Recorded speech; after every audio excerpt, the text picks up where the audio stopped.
सोचना पड़ता है। सेकेंड थिंग, जब हम देखते हैं कि बस बहुत ज़्यादा फुल है, हद से ज़्यादा रश हो गया है, तो भी सोचना पड़ता है कि अरे जाए या मत जाए, कोई छेड़ देगा, कोई बैड टच कर लेगा, तो ये एक टेंशन रहता है। इसका अपोजिट, अगर बस पूरी खाली है तो भी जाने से डर लगता है।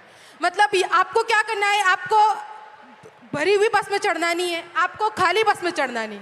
मतलब हमने पब्लिक ट्रांसपोर्ट को भी ऐसा बना दिया है ना कि गर्ल्स को सेफ फील ही नहीं होता है। तो मैं गर्ल्स से भी और बॉयज़ से भी कहना चाहूँगी कि अगर आपकी वजह से लड़कियां अनसेफ फील कर रही है तो आप ही का काम है कि उनको सेफ भी फील कराए। अगर किसी के साथ ये होता हुआ देखें तो प्लीज़ उसके अगेंस्ट में आवाज़ उठाए, एक दूसरे को सपोर्ट करें। बिकॉज हम ये नहीं चाहते कि हमें बहुत ज़्यादा अपॉर्चुनिटी चाहिए, बट जितना हमारा राइट है इक्वल अपॉर्चुनिटी हम भी डिजर्व करते।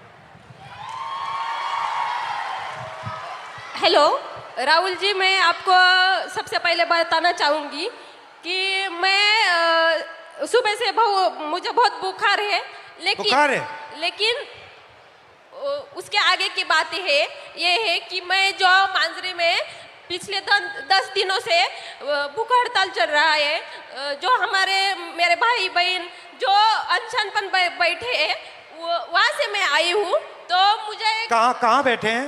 मांजरी में, पुणे में ही। अच्छा, हाँ। और क्या कारण क्या है? जो हमारी मांगे है वो इसमें लाए हैं, मैं आपको आगे बोलो। तो हमारी मांग है कि हमें शिक्षा चाहिए, और मैं आपको मराठी में समझाऊंगी ताकि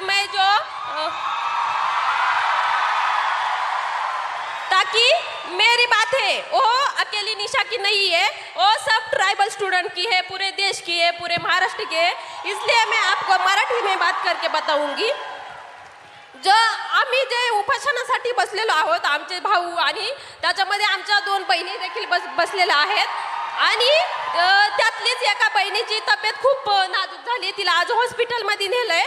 आणि हे सगळं असताना देखील जेव्हा आमचे प्रतिनिधी मंत्रालयामध्ये गेले तर तेव्हा आमचे जे आदिवासी विकास विभागाचे मंत्री आहेत ते काय बोलले असतील तुम्हाला सांगितलं तर तुमच्या अंगावर काटा येईल। ते म्हणतात सॉरी, मी याच्यावर काही करू शकत नाही, हे सीएमच्या हातात आहे। मग तुम्ही जर आदिवासी विद्यार्थ्यांच्या विकासासाठी तिथं बसलेत तर तुम्ही जर तिथं आमच्या विकासासाठी बसलेत आणि तुम्ही जर आमचा विकास साधू शकत नाही तर तुमचा तिथं बसण्याचा अधिकार नाही, हे मी आज ठणकावून सांगते। आणि दुसरी गोष्ट म्हणजे मी अजून एक सांगेल की ज्या आमच्या भागामध्ये ज्या आश्रमशाळा असतात तिथं जे सेंट्रल किचन पद्धत लागू केली, जसं की एका ठिकाणी जेवण बनणार आणि ते 70-80 किलोमीटर लांब घेऊन जाणार, आणि त्यामुळे ते जेवण खराब होतं, त्यामुळे विषबाधा होते। आणि विद्यार्थी, आताच एक गोष्ट झाली गडचिरोलीमध्ये, कारण आदिवासी ज्या आश्रमशाळा आहेत त्याच्यामध्ये बेडची सुविधा नाही आहे, पिण्याचं पाणी देखील नाही आहे। त्याच कारणामुळे गडचिरोलीमध्ये विद्यार्थ्यांनी झोपेत असताना त्यांना मण्यार सापाने दंश करून 3 विद्यार्थी मेले आणि 3 विद्यार्थी अजूनही हॉस्पिटलमध्ये आहेत। तर आमची मागणी अशी आहे की त्या विद्यार्थ्यांच्या पालकांना ॲटलिस्ट 1 कोटीची तरी मदत करा, आणि ह्या सरकारने त्यांची मदत 4 लाखांवर मोजलेली आहे। तसंच आमचं त्यांना एक म्हणजे मागणं आहे की ज्या आमच्या आदिवासी विद्यार्थिनी असतात, तुम्ही जर पाहिलं ते जे आदिवासी हॉस्टेल आहेत ते जे शहरं आहेत जसं की पुणे, मुंबई, तर जे पुण्याचा जो सेंट्रल भाग आहे तिथं नाही आहेत, मांजरी, कोंढवा, और इस वजह से जो हमारा शिक्षण है, हम जो पढ़ते हैं वो पढ़ने के लिए टाइम ही नहीं रहता, क्योंकि 4-4 घंटे हमें वहाँ जाने आने में ही लगते हैं। तर ह्या सगळ्या मागण्या घेऊन आम्ही मागच्या 10 दिवसापासून उपोषणासाठी बसलोय। तर माझी तुम्हाला विनंती आहे की मी तुम्हाला जे आता निवेदन दिलं आहे त्याचा विचार करून तुम्ही आमच्या आदिवासी विद्यार्थ्यांसाठी काहीतरी करून आमचा मागणं सोडवण्याचा प्रयत्न कराल। थँक्यू। तो बताओ। ओके, इन्होंने अपने कुछ मुद्दे आपके लिए लाए हैं। तो पहला पॉइंट ये है कि आदिवासी कम्युनिटी से वो बिलोंग करती है, और आदिवासी डिमांड्स के लिए इनके काफ़ी भाई बहन सारे उपोषण पे पिछले 10 दिनों से पुणे में ही बैठे हैं। क्या मेन डिमांड क्या है? इनका डिमांड, एक बार प्लीज़ आप फिर से, क्योंकि मेन डिमांड क्या है? मेन क्या डिमांड? जो ट्राइबल जो डिपार्टमेंट है उसने जो जीआर लागू किया है, जैसे कि जो हॉस्टल में नियमावली होगी वो उसमें लिखा है कि हम मुझे 13 साल तक ही पढ़ सकते हैं, कि 13 साल तक ही हम हॉस्टल में रह सकते हैं। और फर्स्ट डिमांड ये है उनकी कि ये जिस ट्राइबल हॉस्टल्स में ये रह रही है वहाँ पे ऐसा रूल है कि वो सिर्फ 30 इयर्स तक ही वहाँ पे रह सकती है। आफ्टर दैट ये सरकारी हॉस्टल है? हाँ, ट्राइबल कम्युनिटी का जो हॉस्टल होता है वो सभी सरकारी होता है। और ये सारी डिमांड्स ये लोग सीएम के पास लेके गए और वहाँ से उन्हें बताया गया कि सॉरी हम कुछ नहीं कर सकते हैं। अच्छा, हाँ, तो उनका कहना है कि फिर अगर आप कुछ नहीं कर सकते हो तो आप बैठे क्यों हो कुर्सी पर। और आप क्या चाहती हो, किस एज तक उसको करा जाए? ज़्यादातर 35 एज तक ही एज तक भी हम म्हणजे आम्ही जरी आम्हाला 35 वर्षासाठी पण 35 वर्षापर्यंत जरी दिलं तरी ठीक उनको आहे। 35 इयर्स तक हॉस्टल मिलना चाहिए। 35 इयर्स हो जाएगा तो खुश हो जाओगी? वैसे तो हमें ये एज की लिमिट है वो ही नहीं चाहिए, लेकिन ये सरकार है वो तो आपको भी पता है, लेकिन हम ये चाहते कम से कम ये 35 एज तक भी आ पाए, इसलिए मैंने ऐसे बोला। लेकिन हम मुझे आप वहाँ इनवाइट क्यों नहीं कर देते? हमने आप मुझे वहाँ बुला लो, यस, मैं भी आ जाऊंगा, बैठ जाऊंगा आपके साथ। आम्हाला आवडेल तुम्ही तिथं आलेले, आणि आमच्या मुलांची देखील इच्छा आहे की तुम्ही तिथं यावं आणि आमच्या प्रश्नांवरती बोलावं आणि आमचे प्रश्न सोडवण्यासाठी प्रयत्न करावा। वो चाहती है कि आप वहाँ पे आए, वो खुशी खुशी आपको बुलाना चाहती है। मुझे और बुला लो, मैं आ जाऊंगा। ठीक है, थोड़ा दबाव और एक साथ डाल देंगे। मैं और एक बात कहना चाहूंगी, उससे तो आपके होश ही उड़ जाएंगे। जैसे कि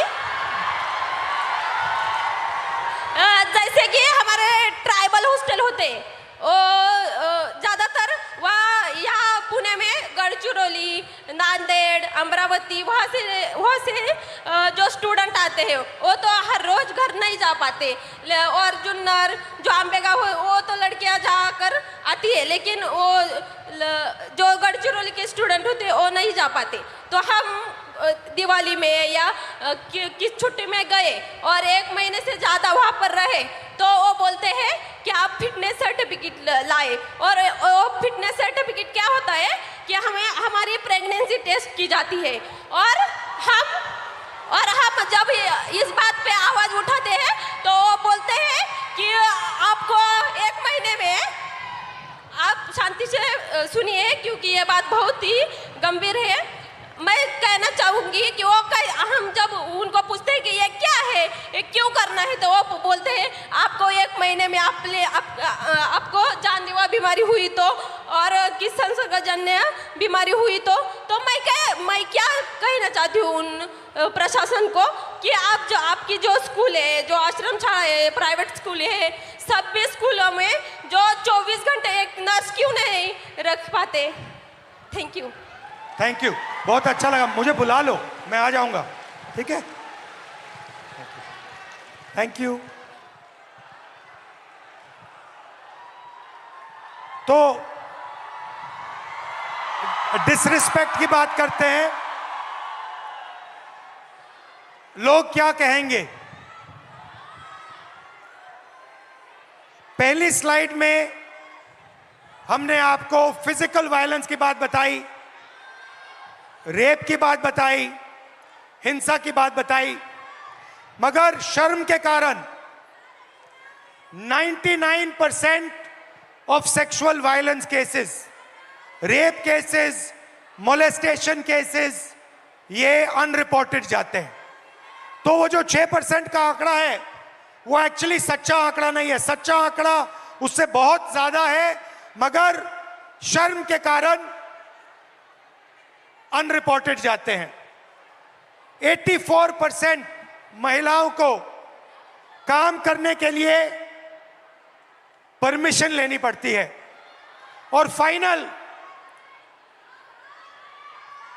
सैलरीड महिलाएं जो हैं किसी भी जॉब में हिंदुस्तान में, अगर आप सैलरीड महिला हैं तो आपको 25% सैलरी पुरुषों से कम मिलती है। तो ये बात हुई डिसरिस्पेक्ट की, आखिरी, आर दे कमिंग?